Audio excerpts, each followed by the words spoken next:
बिस्मिल्लाहिर्रहमानिर्रहीम। आर्टिकल 370 और एनआरसी के बाद अब मोदी हुकूमत ने एक और बड़ा दांव चला है। मरकजी वजीर दाखिला अमित शाह ने पीर को लोकसभा में सिटीजन अमेंडमेंट बिल यानी शहरियत तरमीमी बिल पेश किया और इस बिल के तहत मुल्क में आए पनाहगुज़ीनों को मिलने वाली शहरियत को लेकर ज़ाब्ते पूरी तरह से बदल जाएंगे अगर ये पास होता है तो। हालांकि अपोजिशन इस बिल की मुखालफत कर रहा है और इसको हिंदुस्तान की सोच और आइन के खिलाफ बता रहा है। दरअसल इस बिल में पाकिस्तान, अफगानिस्तान और बांग्लादेश से आने वाले हिंदू, सिख, बौद्ध, जैन, पारसी और ईसाई पनाहगुज़ीनों को भारत की शहरियत देने की बात कही गई है।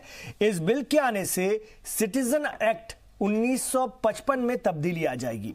बिल के मुताबिक मुसलमानों को छोड़कर बाकी सभी पनाहगुज़ीनों को हिंदुस्तान की शहरियत पाने के लिए कम से कम 6 साल का वक्त बिताना होगा हिंदुस्तान में। पहले यह मुद्दत 11 साल थी।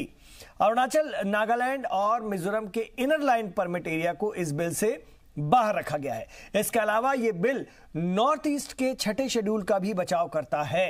अपोजिशन का इल्जाम है कि सिटीजन अमेंडमेंट बिल और एनआरसी एक ही सिक्के के दो पहलू हैं और सरकार मुल्क में हिंदू मुस्लिम की गायबाना अदृश्य विभाजन, जिसको कहते हैं ना, गायबाना तकसीम करना चाह रही है। जबकि वजीर दाखिला अमित शाह कहते हैं कि यह सरकार का फर्ज है कि वो पनाहगुज़ीनों और दरअंदाजों में, मतलब शरणार्थियों और घुसपैठियों में अंतर पहचाने, उनकी पहचान करे, फर्क बताए। उन्होंने पार्लियामेंट में दावा किया कि यह बिल किसी के साथ भी तफरीक यानी भेदभाव नहीं करता है। अगर यह साबित हो गया तो मैं बिल वापस लेकर चला जाऊंगा। तो पहले मैं आपको सुनवाना चाहूंगा कि किसने क्या कुछ कहा है। पार्लियामेंट में भी जो बात रखी गई वो भी आप सुनेंगे और बाकी लोगों का रद्द-ए-अमल भी। फिर हम अपने 5 सवाल आपके सामने रखेंगे। क्या ये सच नहीं है? देश का बंटवारा जो हुआ वो जिस आधार पे हुआ, भारत के अंदर ने तो हमने सर्वधर्म समभाव को स्वीकारा। मेरे 5 सवाल जिनके इर्द गिर्द हमारी आज की चर्चा चलेगी। हमारा पहला सवाल है कि क्या कहता है सिटीजन अमेंडमेंट बिल, इसको लेकर के चर्चा होनी चाहिए। दूसरा सवाल है शहरियत तरमीमी बिल की जरूरत आखिर क्यों पड़ी और इसकी इतनी मुखालफत क्यों हो रही है। तीसरा सवाल, क्या सिटीजन अमेंडमेंट बिल को एनआरसी से जोड़ने की सियासत हो रही है, दोनों एक दूसरे के आईनादार हैं क्या, इस पर भी बात करने की जरूरत है। चौथा सवाल, नॉर्थ ईस्ट की रियासतों को क्यों इससे अलग रखा गया है, इस पर भी बात होनी चाहिए, क्योंकि यह भी सच है कि वहां पर बीजेपी के लोग, आरएसएस के लोग भी इसकी मुखालफत कर रहे हैं, यह भी एक सच्चाई है। इसलिए और भी बहुत सारी वजूहात उसकी बताई गई हैं। पांचवा सवाल, क्या शहरियत को भी मजहबी रंग में रंगने की कोशिश हो रही है, जैसा कि अपोजिशन का इल्जाम है और एक तरह से गायबाना। अमित शाह खुद कहते हैं, अभी आप देख रहे थे, एक मिनिस्टर खुद कह रहे थे कि इस देश का विभाजन तकसीम मजहब की बिना पर हुई है, इसमें कोई दो राय नहीं है, कोई झूठ बात नहीं है, सच्चाई है इसमें। तो फिर क्या ये इल्जाम अपोजिशन का सही कि आप एक बार फिर इस देश को गायबाना तौर पर, अदृश्य तौर पर विभाजित करने की, तकसीम करने की कोशिश कर रहे हैं, जो दिखता नहीं है लेकिन हो रहा है आप जैसा चाह रहे हैं, इस पर भी बात करने की जरूरत है। मेरे साथ बहुत खास मेहमान होंगे। मेरे साथ थोड़ी देर बाद शकीलुज़्ज़मा अंसारी साहब होंगे, बिहार सरकार के साबिक कैबिनेट वजीर आप रहे हैं और इस वक्त कांग्रेस के लीडर हैं, उनसे हम बात करेंगे। मेरे साथ हैं अनिल गर्ग जी, एक सियासी तज्ज़ियाकार हैं, उनसे भी हम बात करेंगे। साथ में राहुल लाल साहब मेरे साथ स्टूडियो में तशरीफ फरमाए, सीनियर सहाफ़ी हैं। और हमारे साथ होंगे सैयद यासिर जिलानी, भारतीय जनता पार्टी के लीडर। तो आइए शुरुआत करते हैं। अनिल गर्ग जी, सबसे पहले मैं आपके पास ही आना चाहूंगा। मेरा पहला सवाल जो है कि जरूरत क्या पड़ी, एक बात जरा हमारे नाज़रीन को समझा दीजिए, आपका जो एंगल है, आपका जो नजरिया है, और ये भी मुझे बता दीजिए जो अपोजिशन इल्जाम लगा रहा है, खुद आपके मिनिस्टर, खुद वजीर दाखिला भी ये बात कह रहे हैं कि ये देश जो है विभाजित ही धर्म के आधार पर हुआ था, इसलिए हम वहां के अल्पसंख्यकों को यहां पनाह दे रहे हैं। तो कहीं ना कहीं आप लोग फिर एक नया विभाजन करने की कोशिश कर रहे हैं क्या, अदृश्य तौर पर, गायबाना तौर पर, जैसा कि इल्जाम लग रहा है। देखिए, बिल को एक बड़े प्रोस्पेक्ट में देखने की जरूरत है। जितना बिल को मैंने पढ़ा है और जितना समझा है, ये सिर्फ 3 देशों की बात कर रहा है, पाकिस्तान, बांग्लादेश और अफगानिस्तान। तीनों ही इस्लामिक रिपब्लिक हैं, यानी वहां पे जो माइनॉरिटीज हैं वहां पे तीनों जो देश अपने हैं इस्लामिक रिपब्लिक होने के कारण वहां पे इस्लाम या मुसलमान जो अपने साथी वहां रहते हैं, नागरिक रहते हैं, उन पे धर्म के आधार पर उनकी प्रताड़ना नहीं हो सकती। तो जो वहां पे जो माइनॉरिटीज हैं, तो वहां माइनॉरिटीज कौन है? नेचुरली वो 6 लोग जो अभी बताए गए हैं, हिंदू है, अपना सिख है, ईसाई है, बौद्ध है, पारसी हैं, जैन हैं। ये लोग जो वहां पे माइनॉरिटी होने के कारण प्रताड़ित हैं, तो वो 1947 से लेकर अभी तक अलग अलग संख्या में, अलग अलग समय में बड़ी संख्या में भारत में आ गए और बस गए। अब इनका करना क्या? कोई तो फैसला भारत सरकार को लेना पड़ेगा। ये कब तक यहाँ पे जो मूलभूत सुविधाएं हैं इनसे वंचित रहेंगे? तो आखिर आपने कोई चीज एक पैमाना तय करना पड़ेगा। क्योंकि वहां पे इस्लामिक रिपब्लिक था, तो इसलिए उसको ध्यान में रखते हुए ये तय किया गया कि जो गैर इस्लामिक हैं इन देशों से आए, सिर्फ इन 3 देशों की बात कर रहा हूं, जो अन्य देशों से आए ये उन पे लागू नहीं होता। आप ये देखिए अन्य देशों से भी धर्म को लोग बहुत अच्छा आप समझा रहे हैं, लागू नहीं है। लेकिन ये भी सवाल उठता है ना कि फिर धार्मिक आप उत्पीड़न के आधार पर ये धार्मिक शरण दे रहे हैं ना आप? नहीं, धार्मिक शरण नहीं दे रहे। जो धर्म के नाम पे जहां उत्पीड़न हुआ, हाँ, तो पाकिस्तान में शरण देंगे। पाकिस्तान में कादियानी, शिया, अहमदी, बलूच सब प्रताड़ित हैं, और वो भी अगर हिंदुस्तान की तरफ देखते हैं तब आप क्या करेंगे उनके लिए? क्या उनके लिए आपने सोचा है? एक बड़ा सवाल ये ना, यहीं से तो आपका कम्युनल एजेंडा स्पष्ट हो जाता है, साफ होना शुरू हो जाता है, जैसे कि अपोजिशन इल्जाम लगा रहा है। नहीं, मैं आपको दोबारा बोलता हूं, जिन अभी आपने उनकी बात की, फिरकों की बात की, वो सारे के सारे इस्लाम का हिस्सा हैं और वो वहां पे माइनॉरिटीज नहीं है। हाँ, किसी एक ग्रुप को किसी दूसरे ग्रुप द्वारा सताया गया होगा, उसको किस तरह से डील करना है वो इस बिल से बाहर जरूर है। लेकिन ऐसा नहीं कि हिंदुस्तान सरकार उसके बारे में सोचेगी नहीं। अगर कोई इस चीज का बिल का हिस्सा नहीं, थोड़ी कि दुनिया इस बिल से बाहर नहीं है, लेकिन इस बिल का हिस्सा इसलिए नहीं क्योंकि इस बिल को एक बड़े मास आधार पर जो लोग आए हैं शरणार्थी बनके, ये सिर्फ उन बिल को उसको डील कर रहा है। वो ये इल्जाम लगाते हैं कि आप बार बार बिल जो लेकर आते हैं वो भारत के लिए लेकर आते हैं और मिसाल देते हैं, पाकिस्तान की मिसाल देते हैं, बांग्लादेश की मिसाल देते हैं, अफगानिस्तान की ला रहे हैं आप भारत के लिए। नहीं, मैं दोबारा फिर बोलता हूं, भारत के लिए ला रहे हैं, भारत में रहने वाले जो लोग हैं उनके लिए ला रहे हैं। लेकिन अगर वो बाहर से आए हुए हैं, इन 3 मुल्कों के आए हुए हैं और भारत में रहे हैं और वर्षों से रह रहे हैं, तो उनके लिए आखिर कुछ तो सोचना पड़ेगा ना। आप जब बात कर रहे हैं कि वो शरणार्थी हैं, मानवता के आधार पे आए हैं, तो उनका करना क्या है? आखिर कभी कोई तो सरकार तो इसके बारे में डिसीजन लेगी। और इसलिए ये कोई आपका पर्दे के पीछे लिया हुआ डिसीजन नहीं है। 2014 के मैनिफेस्टो में बीजेपी में था, 2019 के मैनिफेस्टो में बीजेपी में था, एक बार ये लोकसभा में पास किया जा चुका है। अमित शाह साहब ने बता दिया, हमारा एजेंडा उन्होंने साफ कर दिया। लेकिन सैयद यासीर जिलानी साहब, आप भी हमारे साथ हैं, भारतीय जनता पार्टी के लीडर हैं, ये बताइए, आप लोग कहते हैं एक देश एक कानून, एक देश एक कानून, यहां तो खुद ही आप इस बात की धज्जियां उड़ा रहे हैं। एक देश एक कानून, आपने एक बड़े वर्ग को छोड़ दिया, एक आप बिल लेकर आ रहे हैं उससे हटा लिया, कैसे इसको देखा जाए? यही तो अपोजिशन कह रहा है, आप अपनी बात पर कायम नहीं रहने वाले लोग हैं। देखिए, मुझे लगता है कि थोड़ा सा ना नागरिक संशोधन बिल को समझने की जरूरत है। संविधान की जो प्रस्तावना है उसमें जो सबसे पहले और सबसे अव्वल उस पर जो वर्ड आता है वो आता है हम भारत के लोग। आप जब देखेंगे संविधान की प्रस्तावना का, तो हम भारत के लोग को मैं कनेक्ट करना चाहूंगा जो संशोधन बिल है, क्योंकि एक ऐसा तबका भारत में इस वक्त मौजूद है जिसका नाम है विपक्ष, जो सरकार के खिलाफ बातें रखता है। उसके दिमाग में कहीं ना कहीं एक चीज चल रही है। पिछले 6 साल में जब पॉलिटिकल डिस्कोर्स भारत की बदली है, उस बदले हुए डिस्कोर्स में उनकी कोई जगह अपने आप को दिखाई नहीं दे रही। तो उन्होंने नफरत की राजनीति, उन्माद की राजनीति और भारत की जो सांझी विरासत और संस्कृति है उसके ताना बाना को बिखेरने की राजनीति वो करने लगे हैं। मैं आपको बताऊं कि ये जो बिल है सिटीजन अमेंडमेंट बिल, इसको एनआरसी से भी जोड़ा जा रहा है। आप बताइए मुझे कि जो इमिग्रेंट एक्सपोजल फ्रॉम आसाम 1955 जो एक्ट है, 1950 सॉरी, जो एक्ट है वो एक्ट अभी की सरकार लाई, वो नेहरू साहब लेके आए थे। पैक्ट जो हुआ था वो लियाकत अली और जिन्ना के बीच में जो पैक्ट था वो 1950 में हुआ था। उस वक्त आप बताइए कि उस वक्त से ये बात, और 1971 का एकॉर्ड आप देख लीजिए असम का, उसके बाद 85 में राजीव गांधी का, 1971 में इंदिरा गांधी का।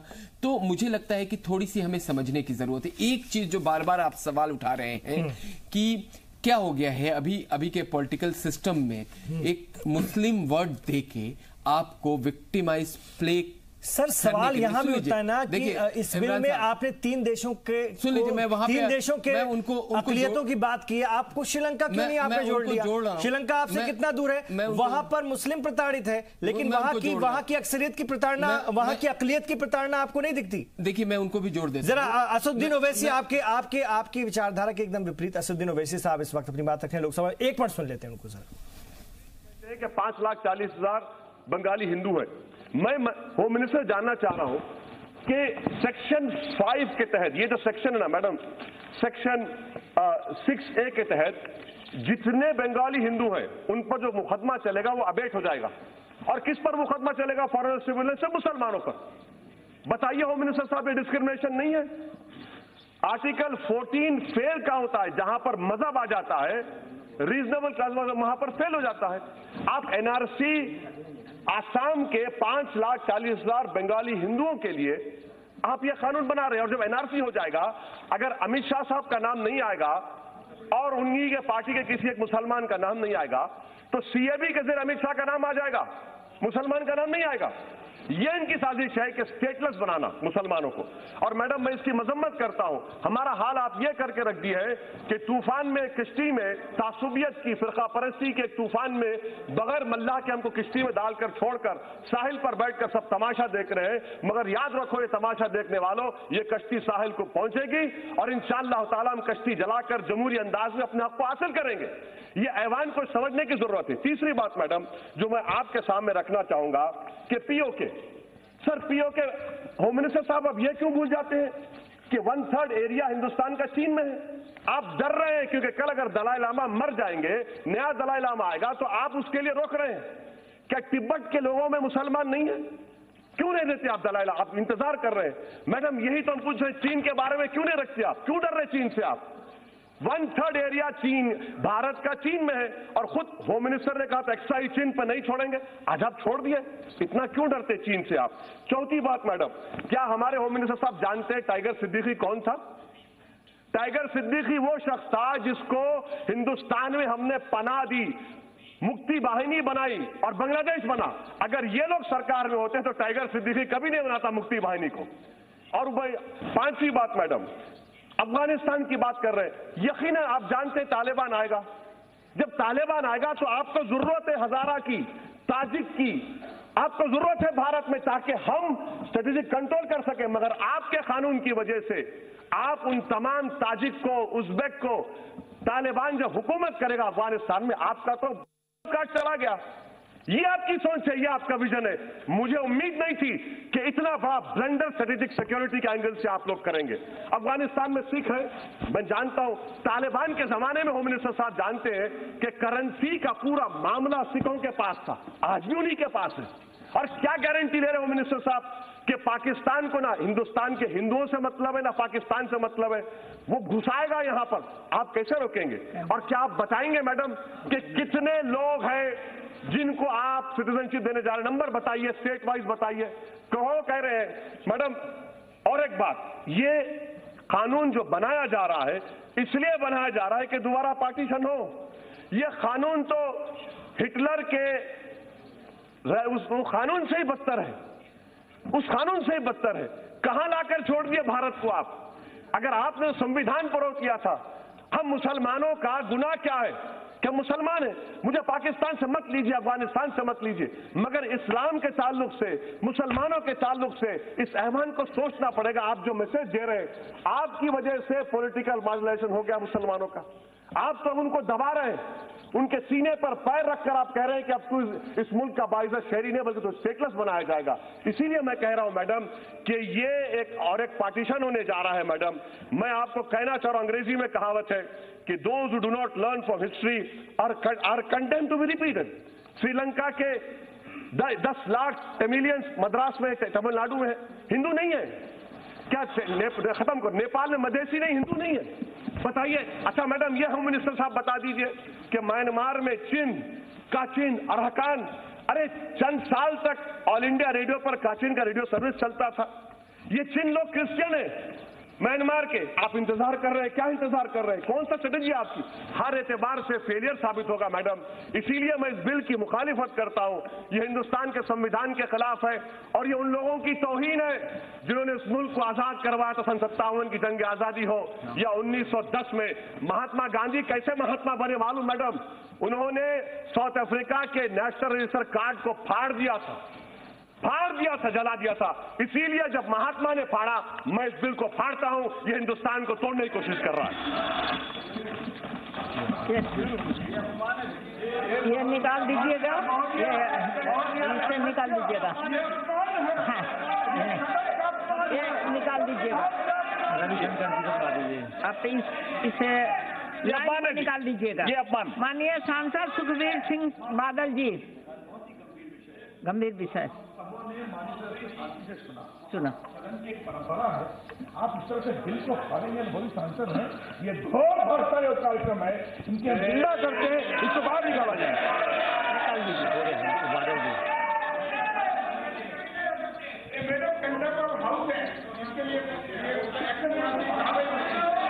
इनको बोलने नहीं देंगे मैडम।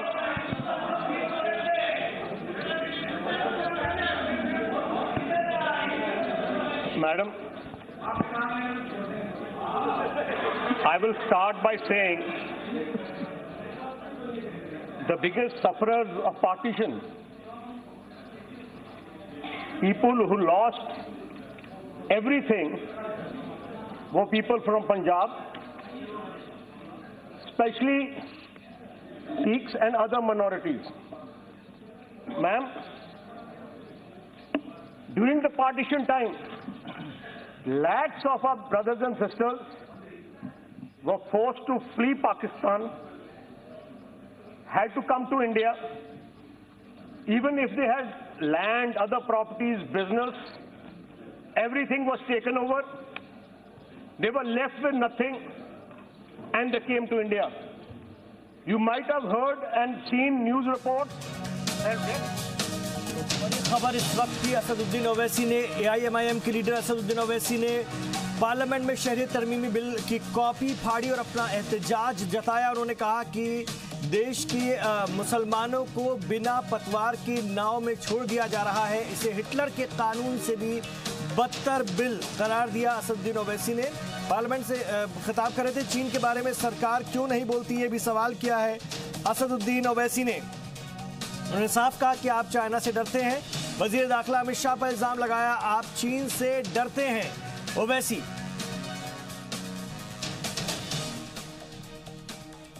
इसी पर हम लोग बात करें लगातार। मेरे मौजूद मेहमानों से सैयद यासिर जिलानी साहब, बिल की कॉपी फाड़कर फेंक दी असदुद्दीन ओवैसी ने। मुसलमानों को आप लोगों ने बिना पतवार की नाव में सवार कर दिया है, लेकिन इंशाअल्लाह ताला कश्ती अपने किनारे पर पहुंचेगी, ये भी उन्होंने कहा। क्या कहेंगे? मैं खुद बहुत शर्मिंदा हूं, क्योंकि आज जो शर्मसार ओवैसी साहब ने किया है पार्लियामेंट में, जो पार्लियामेंट की बेइज्जती करी है उन्होंने, इतिहास और तारीख उन्हें कभी माफ नहीं करेगा। एक बिल को फाड़ देना, एक सांसद को संसद के अंदर, इससे नीची गिरी हुई हरकत कोई हो नहीं सकती। इसकी जितनी भी मजम्मत की जाए, जितना भी खंडन किया जाए एक भारतीय होने के नाते, क्योंकि एक बिल आया है और वो बिल ऐसा नहीं है कि पहली बार कोई आ रहा है। इस बिल के लिए नागरिक संशोधन बिल का इतिहास उठा के देखेंगे, ये शायद भूल गए हैं कि आप जब पीछे जाएंगे 1986, 2003, 2005, 1992 तमाम जिस वक्त आई है, जब 2003 सिर्फ एक ऐसा वक्त था जिस वक्त ये बिल आया था, उस वक्त सिर्फ भारतीय जनता पार्टी की सरकार थी, नहीं तो इन्हीं के लाइक माइंडेड लोगों की सरकार रही है। आपने बिल फाड़ के एक तरीके से हमारे संविधान के ऊपर, हमारे संसद के ऊपर चोट पहुंचाया। और मैं अब दूसरी बात, जो जिस अरकान की बात कर रहे थे वर्मा में, जिस ये रेडियो फ्रिक्वेंसी और उस पर रेडियो की बात कर रहे थे, इन्हें शर्म आनी चाहिए कि उसी अरकान लिबरेशन आर्मी जो उन्होंने अरकान के अंदर म्यांमार के पास जो इलाका है जहां पे बनाया, जो रोहिंग्या गोरिल्ला आर्मी के नाम से जानी जाती थी, जिसने हजारों लोगों को कत्लेआम किया, उस पे आप चर्चा करने की बात करते हैं, उसको आप मिलाते हैं उन लोगों के साथ जिन लोगों का धर्म के नाम पे उत्पीड़न पाकिस्तान, बांग्लादेश और अफगानिस्तान में हो रहा है, जो लोग मास कन्वर्जन के शिकार हो रहे हैं। अरे यासिर जिलानी साहब वो तो ये कह रहे हैं कि अब आगे से अफगानिस्तान और पाकिस्तान, अगर अफगानिस्तान में तालिबान आ गया और पाकिस्तान, ये तो ठेलेंगे हिंदुस्तान की तरफ, जितने उनकी अकलियत हैं उनको तो वो और भेजेंगे कि जाओ यहां से निकलो। आपने तो उनको रास्ता दे दिया। नहीं, तो जो लोग उत्पीड़न के शिकार होकर आएंगे, भारत वसुदेव कुटुंबकम के मानने जाने और पदचिन्ह पे चलने वाला देश है, आप यकीन करें उसका स्वागत यहां के लोग करेंगे। सरकार ने एक रास्ता बनाया है, सरकार ने एक नई रोशनी दिखाई है। वजीर दाखिला ने जो बात कही, और वजीर दाखिला को अगर आपने, मुझे लगता है कि जिस वक्त संसद चलती है, जिस वक्त वजीर दाखिला सुबह बोल रहे थे, जब इन्होंने उस वक्त भी बदतमीजी करी थी, भारतीय जनता पार्टी के जो 300 से ज्यादा सांसद हैं, वो चाहते तो उनको मुंह तोड़ जवाब देते, लेकिन भारतीय जनता पार्टी की जो संस्कृति है वो सभ्य संस्कृति है, वो सद्भावना के लिए जानी जाती है, वो इत्तेहाद अखलाक भाईचारा के लिए जानी जाती है। नहीं तो जिस तरह की ओछी और घिनौनी टिप्पणी इन्होंने सुबह करी थी, जो संसद के मर्यादा को तार तार कर रही थी, और उस वक्त भी संसद के कार्रवाई से उसको अलग करी गई, उस टिप्पणी को, उस पे भी भारतीय जनता पार्टी के सांसद, मंत्रीगण और खुद वजीर दाखिला ने किसी तरह का कोई रद्दो अमल नहीं किया। मैं आपको एक चीज और बता दूं, ये भारत के इतिहास में काला अध्याय होगा जो आज इन्होंने हरकत करी है। और जिस तरीके से आप राहुल की बात कर रहे हैं, यासिर जिलानी साहब आ रहा हूं आपके पास, काला अध्याय, तो राहुल लाल जी वो ये भी कह रहे हैं कि अब होने जा रहा है कि आपने जो है आपने अपनी तारीख से, अपने इतिहास से सबक नहीं लिया। वो कह रहे हैं तारीख से, मुझे नहीं कह रहे हैं, मुझे ये बताइए, आ रहा हूं यासिर जिलानी साहब, बांग्लादेश के आर्टिकल 2 आपने पढ़ा है? यासिर जिलानी साहब आ रहा हूं सर, पाकिस्तान के आईन आपने पढ़ा है? राहुल लाल जी को पढ़ा है? आ रहा हूं जिलानी साहब, माइनॉरिटी कौन है? जिलानी साहब आ रहा हूं। राहुल लाल जी वो ये कह रहे हैं कि आप लोग ये चालाकी कर रहे हैं, आप लोग मतलब सरकार के लिए वो कह रहे हैं कि आप ये गड़बड़ करने जा रहे हैं कि आप कराएंगे बाद में एनआरसी पूरे देश में, और उसमें जो है जो हिंदूज होंगे या गैर मुस्लिम होंगे जितने भी, अगर वो पनाहगुज़ीन हैं, घुसपैठिए हैं, वो तो सिटीजन अमेंडमेंट बिल के तहत अंदर हो जाएंगे, और उसके बाद आप लोग जो है मुसलमानों को अलग थलग कर देंगे, उनको जो है कहीं ना कहीं अकेला खड़ा कर देंगे। ये साजिश का इल्जाम लगा रहे हैं सुद्दीन अवैसी, अभी कह रहे थे पार्लियामेंट में। देखिए, मैं इसमें दो चीज तो कहूंगा। सबसे पहला चीज तो जो उन्होंने बिल फाड़ा है, इसको फाड़ने की उनको कोई जरूरत नहीं थी, इस तरह की गतिविधियों से इन्हें बचना चाहिए था, ये गलत कदम है उनका। दूसरा चीज कि आखिर इस पूरे मामले को कैसे देखें, जो सवाल आप उठा रहे हैं। देखिए, जो देश के जो गृह मंत्री हैं, होम मिनिस्टर हैं, उनका बयान सदन के भीतर देखते हैं तो सदन के भीतर उनका बयान अलग है।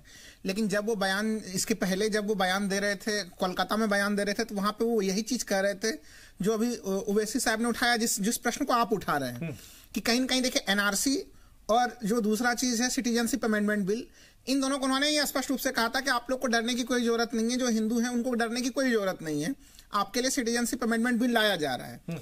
देखिए, ये किस समय हो रहा है इमरान साहब, इसको समझने की जरूरत है। इस समय मैं थोड़ा सा इसको ध्यान दीजिएगा इस चीज के ऊपर।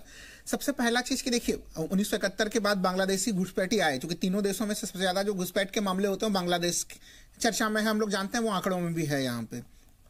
लेकिन जब 1971 के बाद का सिचुएशन रहा, कहीं ना कहीं भारत उस समय काफी आर्थिक रूप से एक मजबूत ताकत के रूप में रहा, और उन्होंने आर्थिक मौके देखने के लिए आए। ये हम लोग जानते हैं कि इलीगल माइग्रेंट्स के भीतर सबसे प्रमुख चीज ये होता है कि उनके देश की स्थिति खराब होती है, वो यहाँ पे आ जाते हैं। आज जब हम लोग ये चर्चा कर रहे हैं, गृह मंत्रालय के खुद ही आंकड़े बताते हैं कि इस समय बांग्लादेशी घुसपैठी खुद ही वापस जा रहे हैं अपने देश में, इसलिए कि वो लगभग 7 से 8% के ग्रोथ रेट पे चल रहा है। उनके टेक्सटाइल का 40% मार्केट भारत में है, भारत तक में भी हम लोग उनके 40% कपड़े पहन रहे हैं, दुनिया का सेकंड नंबर। एक सेकंड सुनिए, वो बता रहे हैं, वो ये कहना चाह रहे हैं। नहीं, सुनिए, यासिर जिलानी साहब बात कर रहे हैं, आप बात कीजिए। थोड़ी सुनिए ना, अगर आपकी सरकार पे तारीफ नहीं, कर रहे हैं, ऐसे नहीं चलेगा।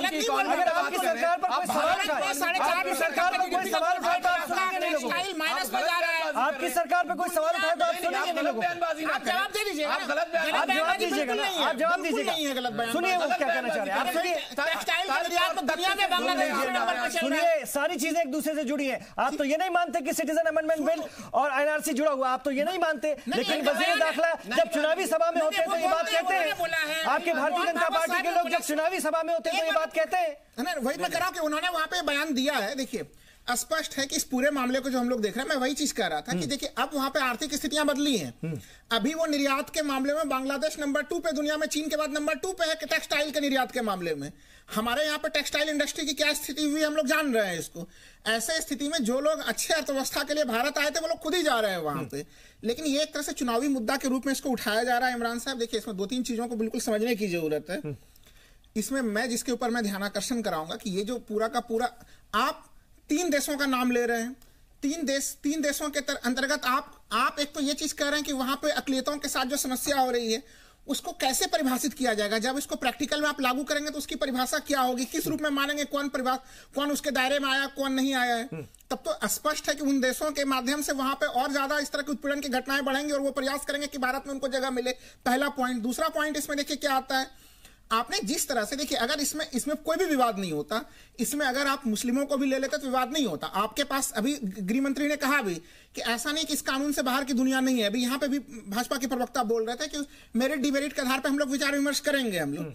वो अदनान सामी का भी जिक्र करते हैं, हमने दिया ना, सलमा आगा को भी तो दिया ना, का भी जिक्र किया देते हैं सब। देखिए इसके पीछे प्रोसीजर में है, मैं वही मैं बता रहा हूं। देखिए इस पूरे मामले में मैं ज्यादा लंबा समय नहीं लूंगा। सबसे महत्वपूर्ण चीज जो पहला चीज है वो ये है कि हमारे यहाँ पे संविधान में एक आधारभूत स्ट्रक्चर है 1973 के केशवानंद भारती के केस के माध्यम से, और उसमें संविधान के सेक्युलरिज्म के ढांचे को उसके आधारभूत स्ट्रक्चर में रखा गया है 13 सदस्यीय खंडपीठ के द्वारा। आप इस तरह की जो चीजें ला रहे हैं ये सुप्रीम कोर्ट में टिकने वाला नहीं है। ये सरकार को भी पता है कि ये नहीं टिकेगा, पहली बात। और दूसरी बात कि जिस तरह से इसको कहा जा रहा है, देखिए आर्टिकल 14 जो इमरान साहब है वो लागू हो रहा है देश में जो कोई भी मौजूद है, क्योंकि देखिए जो फंडामेंटल राइट्स हैं, मैं बता भारतीय नागरिकों ना देखिए मैं बिल्कुल किताब संविधान का लेके ही आया हूँ। बांग्लादेश के लोगों के लिए लागू होगा? नहीं, आप एक चीज बताइए, आदमी है मैं देखिए बिल्कुल आप इधर देखिए भारत के नागरिकों पर लागू। नहीं, भारतीय संविधान भारत ऐसा आप नहीं कर सकते गर्ग साहब कि ये बताइए कोई अमेरिका से घूमने के लिए आ रहा है क्या, उसको जीवन का अधिकार 21 आप नहीं दीजिएगा उसको? हमारे यहाँ पे फंडामेंटल राइट संविधान में स्पष्ट रूप से 2 हिस्सों में बटा हुआ है। फंडामेंटल राइट अलग चीज है और भारतीय नागरिक अलग चीज है। चलिए इस पर और बात मैंने खड़ी एक लाइन में बोला, आर्टिकल 14 देश में रहने वाले नागरिक और गैर नागरिक सबों के ऊपर लागू हो रहा है। ठीक है सर, इस पर और बात कर लेते हैं।